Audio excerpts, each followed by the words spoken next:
your views are, while still being open to the possibility that they could decide differently when they get older, and that's okay. Yeah, I think that's also a big point that, it's probably I don't know if it would be easier, but it'd probably be a lot easier to say, well, I'm a theist converted to atheism than an atheist converted to theism. Right. Especially for a kid, though. Well, thank you very much, guys, and it's awesome calling in. This is my first one. Okay, thanks for calling. Bye. Bye. It looks like we have somebody saying God must exist on line 3, so I think we should skip ahead to that one, don't you? This is Sean in Fresno. Are you there? Hi, can you hear me? Yes. You're on the air. All right, I recently attended one of Dr. Frank Turek's seminars. I don't know if you know who that guy is, but he's author of the book, I Don't Have Enough Faith to Be an Atheist. I, in fact, was invited to attend one of his talks, and I wound up being busy. But yeah, I'm familiar with him. So I wanted to present you guys with his moral argument and see how you guys respond to it. Is this, are you playing devil's advocate here, or is this something you think is true? I'm really not sure about it. Okay. I'm an agnostic, so that's why I want to hear you decide it. All right, go ahead. Mother Teresa was morally right, and Hitler was morally wrong. There's certain moral objectives that exist. It's wrong to kill Jews. It's wrong to rape people. And if these moral objectives exist, a God has to exist. If there's no God, then it's just your opinion versus, say, Hitler's opinion or Bin Laden's opinion. If there's no God, everything's permitted. So a God has to exist for these moral objectives to exist. And I assume that he thinks the God in particular that exists is the God of the Old and New Testaments, right? Judeo-Christian God, yes. Yes. Do you want... I guess I'm wondering how did we get to God has to author these things? Like, why must a God be the source of a moral objective? Does he explain that, Leap? Like, how does he get to that? I didn't catch that part. I don't know, and that's why I don't really accept it. Let me get back to... I think he's saying... Sorry, go ahead. Let me get back to something that Jeff D. and I have been harping on for a number of years since we discovered this cool Plato dialogue called Euthyphro. Are you familiar with it? No, I know you're familiar with it. Yeah. You should check it out. It's a dialogue by Socrates where Socrates asks a character who's very convinced that he did the right thing because it's good in the eyes of God. Socrates says, well, are good things good in the eyes of God because they're good, or does God hold things as good? Am I messing this up? Basically, the question is, yes.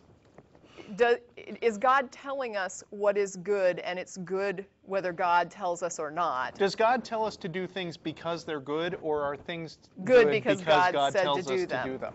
So is anything God says good, which means that if God says to rape, then rape is good? Right. The thing about this objective morality argument is that it claims that God is beyond the subjective, whereas really it's an interesting question. Like if God says that killing 6 million Jews is wrong, does he have to say that? I mean, could he, in an alternate universe, have said, killing 6 million Jews is just peachy, I'm all for it?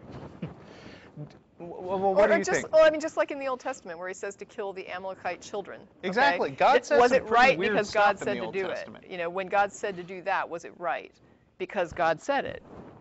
So is genocide correct sometimes if God says do it and you don't know really why and you just go do it? I mean, what makes it right about God saying it? Okay, I understand what you're saying. See, what he's saying is atheism can't provide a reason for why these moral objectives exist. He's saying that what we're saying is even if that Sorry, go ahead. What we're saying is even if that turns out to be true, religion can't either. Right, religion can only make people agree to follow a particular set of rules, but that particular set of rules requires you that if you hear the voice of God in your head saying, go kill your son, then the right thing to do is say, okay, until further notice.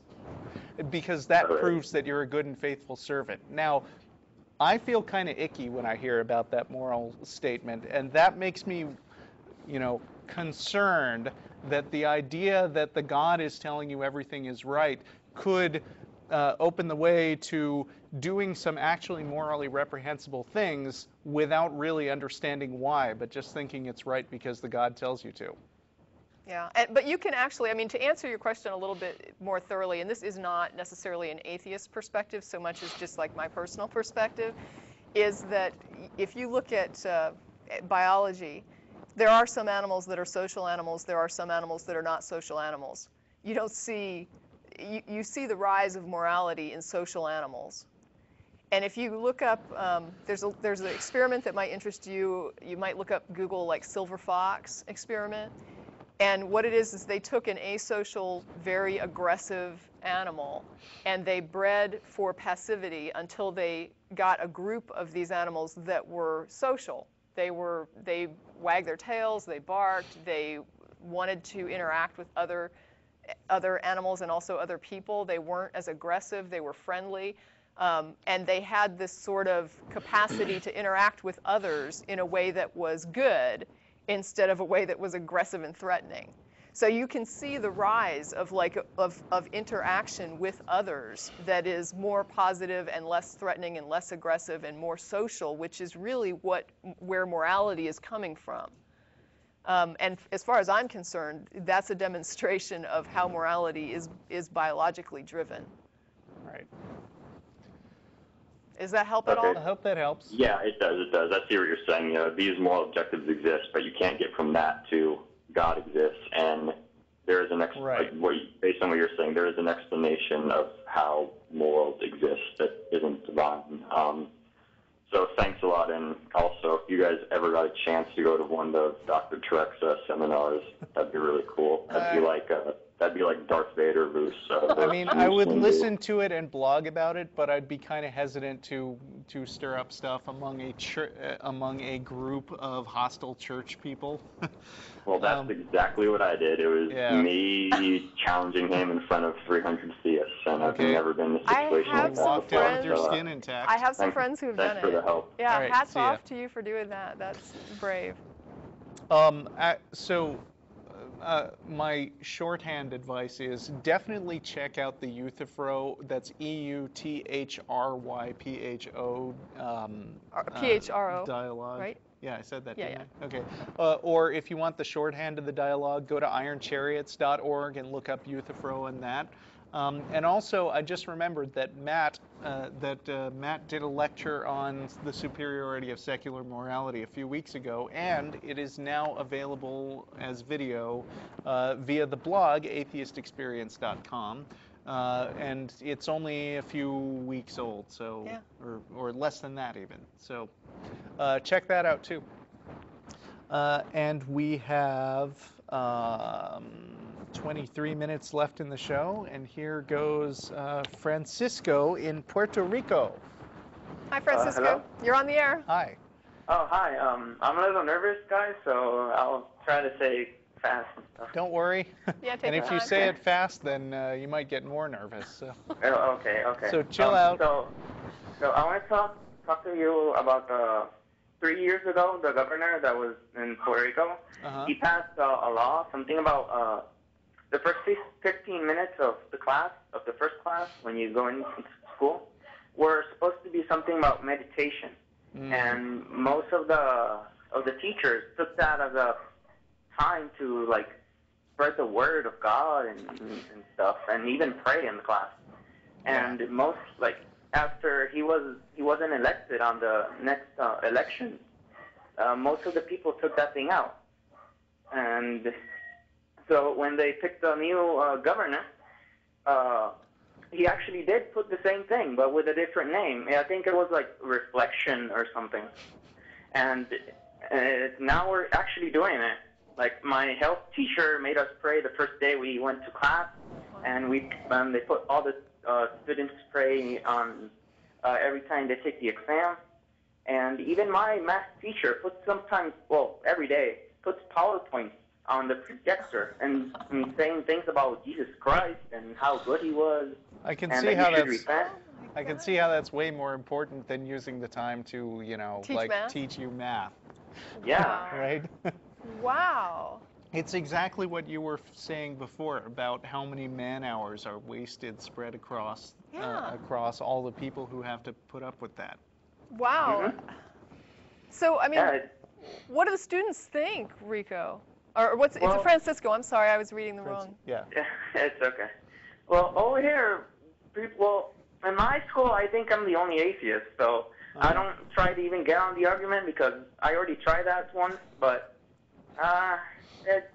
people didn't really even care. They just cared about what they got teached on every Sunday, and that's what they cared. I mean, they don't care if they're praying, and they don't care if they're like saying Jesus Christ is their savior, and you're going to hell, and all those things. They don't really care. So what is the like? What's the foundation of the law there regarding any kind of a separation? Well, technically there is no separation over here because that's one of the most fundamental things I actually am sort of mad about, because over here the ACLU doesn't even care about any of those things. Well, I mean, they are the American Civil Liberties Union. Yeah, like they're supposed to like protect the things like the separation of church and state. And you'll have to forgive me, Francisco, but I mean, Puerto Rico it's like a held territory, correct? Yes, it's right.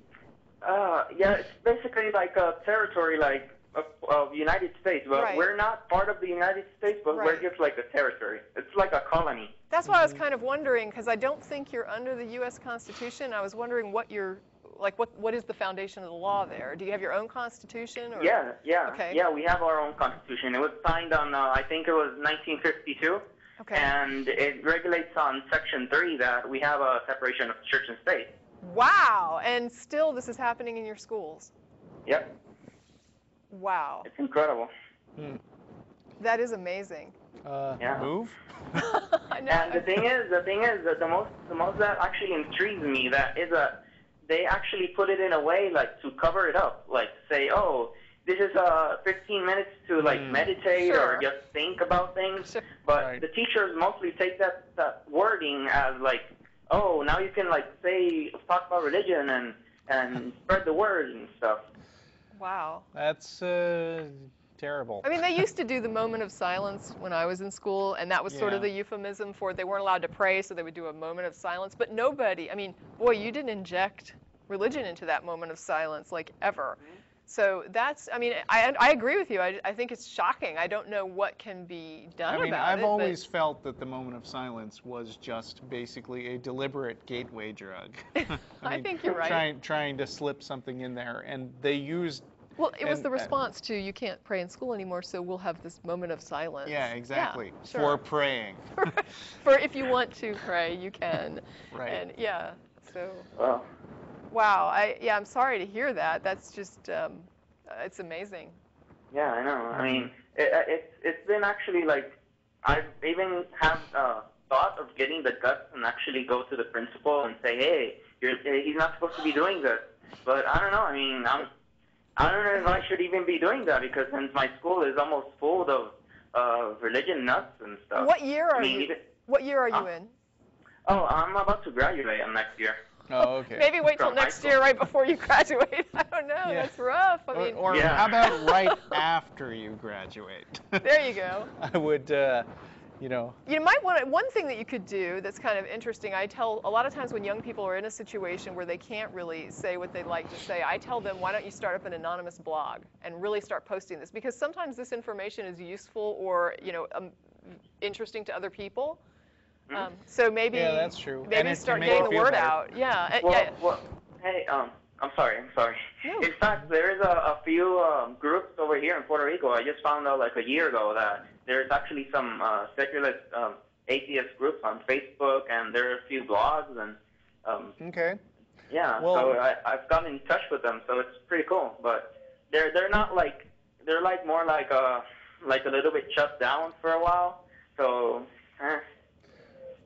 Well, yeah, I mean, go find some people to hang out with, and it won't be quite so annoying. Well, and sometimes when you get to college, you can do that too. Like a lot of times college